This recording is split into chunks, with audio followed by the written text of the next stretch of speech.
एक घने और हरे भरे जंगल में पक्षियों का जीवन बहुत ही सुखद था। चारों ओर हंसी, चहचहाहट और प्यार की लहरें थी। इसी जंगल में टूनी चिड़िया और लाडो चिड़िया बहुत अच्छी दोस्त थी। टूनी अपने दो नटखट बच्चों छोटू और मोटू के साथ रहती थी और लाडो अपनी गुड़िया और पप्पू के साथ। वे सब मिलकर खेलते थे, खाते थे और खूब मजे करते थे। बच्चों, आज मैंने तुम्हारे लिए सबसे मीठे फल ढूंढे हैं। इन्हें खाकर तुम और भी तेजी से बड़े हो जाओगे। वाह टूनी, तुम्हारे बच्चे तो बहुत ही प्यारे हैं। मेरी गुड़िया और पप्पू भी इन्हीं की तरह शरारती है। मम्मा देखो, मैंने पप्पू को पकड़ लिया। नहीं, मैं तो भाग रहा था, तुम मुझे पकड़ ही नहीं पाई। दूर एक सूखे पेड़ पर बैठी एक बूढ़ी की नजर इन बच्चों को देख रही थी। ये थी मीनू मौसी। वो बहुत चालाक और धूर्त थी। उसकी आंखों में इन नन्हे पक्षियों के लिए कोई प्यार नहीं था, सिर्फ लालच था। वो हमेशा बच्चों को पकड़कर बाजारों में बेचती थी। ये बच्चे तो बहुत ही शानदार और तंदुरुस्त लग रहे हैं। अगर मैं इन्हें पकड़कर बाजार में बेच दूं तो मुझे बहुत पैसा मिलेगा। लेकिन ये टूनी और लाडो हमेशा साथ रहती हैं, इन्हें धोखा देना मुश्किल होगा। तभी मीनू मौसी के दिमाग में एक शैतानी आइडिया आता है। वो धीरे धीरे टूनी और लाडो के पास आती है। अरे लाडो, अरे टूनी, तुम दोनों कितनी अच्छी हो। हमेशा अपने बच्चों की चिंता करती हो। लेकिन तुम्हें पता है, आज मैंने एक बहुत ही स्वादिष्ट चीज देखी है। एक जादुई फल। जो भी उसे खाता है वो सबसे तेजी से उड़ना सीख जाता है। क्या सच में मीनू मौसी? जादुई फल? वाह, कहाँ मिलता है मौसी? वो तो बहुत दूर जंगल के किनारे पर एक पुराने पेड़ पर मिलता है, लेकिन उसे ढूंढना बहुत मुश्किल है।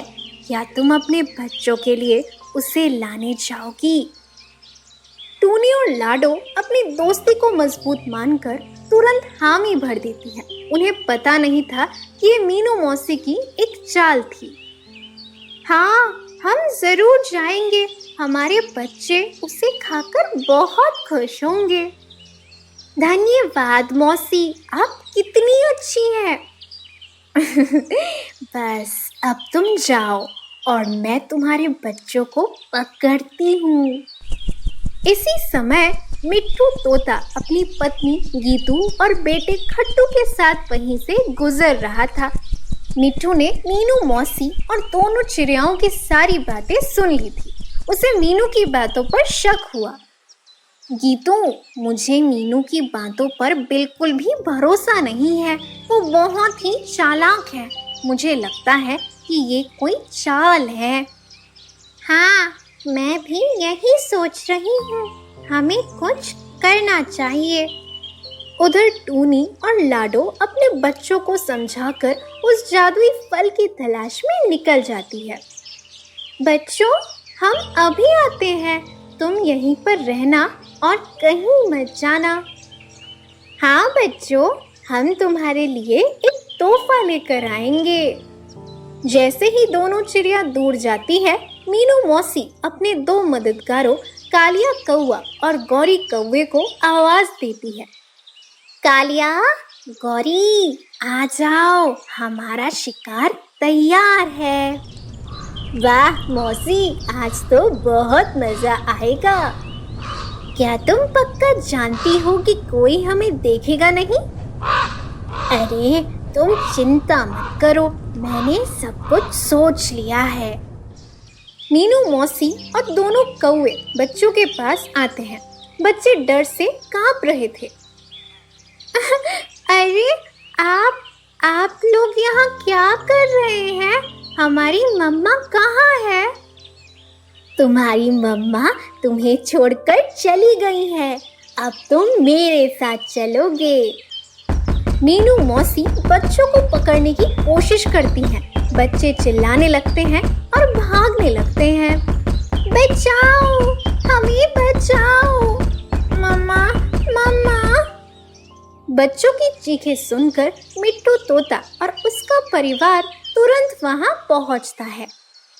रुको, ये क्या कर रही हो मीनू? इन मासूम बच्चों को क्यों परेशान कर रही हो? अरे मिट्टू, तुम क्यों बीच में आ रहे हो? ये मेरा काम है, तुम अपने रास्ते जाओ। मिट्टू ने हिम्मत नहीं हारी। उसे अपनी सूझबूझ और चतुराई पर पूरा भरोसा था। मिट्टू को पता था कि वो अकेले मीनू, कालिया और गौरी से नहीं लड़ सकता, इसीलिए उसने एक योजना बनाई। ठीक है मीनू मौसी, मैं यहाँ से चला जाता हूँ, लेकिन जाने से पहले मुझे एक बात बता दो। क्या तुम इतनी बहादुर हो कि इस पत्थर को उठा सको? ये कैसा सवाल है? मैं इसे तो चुटकी में उठा दूंगी। तो उठाओ इसे। मैंने सुना है जो इस पत्थर को उठाता है वो सबसे ताकतवर पक्षी बन जाता है। ये सुनकर कालिया और गौरी भी रुक जाते हैं। उनकी आंखों में लालच आ जाता है। अरे गौरी, अगर हम इस पत्थर को उठा ले तो हम सबसे ताकतवर बन जाएंगे। हाँ, फिर हम किसी की बात नहीं सुनेंगे। तीनों पत्थर को उठाने की कोशिश करने लगते हैं। मीनू मौसी, कालिया और गौरी सब मिलकर उस पत्थर को धकेलने लगते हैं, खींचने लगते हैं। अरे ये तो बहुत भारी है, लगता है इसमें कोई जादुई ताकत है। जब वे तीनों पत्थर को उठाने में लगे थे तो मिट्टू और गीतू बच्चों को चुपके से उनके घोंसले में पहुंचाने लगते हैं। जल्दी से जाओ बच्चों और अपनी मम्मा के आने तक घोंसले में छिप जाओ। हाँ, जल्दी से जाओ, हम अभी आते हैं। बच्चे दौड़कर अपने अपने घोंसले में चले जाते हैं। मिट्टू और गीतू भी बच्चों को सुरक्षित देखकर वापस लौट आते हैं। तुम तीनों तो बहुत बेवकूफ हो। क्या? तुम हंस क्यों रहे हो? मिट्टू उन्हें बताता है कि वो एक जादुई पत्थर नहीं बल्कि एक साधारण पत्थर है। तुम तीनों ने लालच में आकर अपनी बुद्धि खो दी। ये कोई जादुई पत्थर नहीं है, ये सिर्फ एक पत्थर है और इस बीच मैंने उन बच्चों को सुरक्षित उनके घोंसले में पहुंचा दिया है। ये सुनकर मीनू मौसी, कालिया और गौरी को अपनी बेवकूफ़ी का एहसास होता है। वे गुस्से से लाल पीले हो जाते हैं। ओहो, उस तोते ने हमें बेवकूफ बना दिया। अब हमें भूखा ही रहना पड़ेगा। तभी टूनी और लाडो अपने बच्चों के लिए जादुई फल ढूंढकर वापस आती है। उन्हें मिट्टू की बात पता चलती है। क्या हमारी अनुपस्थिति में ऐसा हुआ? मिट्टू, तुमने तो कमाल कर दिया। तुमने हमारे बच्चों को बचाया। ये तो मेरा फर्ज था। हमें हमेशा एक दूसरे की मदद करनी चाहिए। उस दिन से टूनी, लाडो और मिट्टू की दोस्ती और भी मजबूत हो गई। जंगल के बाकी पक्षियों को भी मिट्टू की चतुराई का पता चला। मीनू मौसी, कालिया और गौरी को उनकी गलती का एहसास हुआ। वे समझ गए कि लालच और धोखा देने से कभी कुछ नहीं मिलता और फिर से जंगल में खुशहाली लौट आई।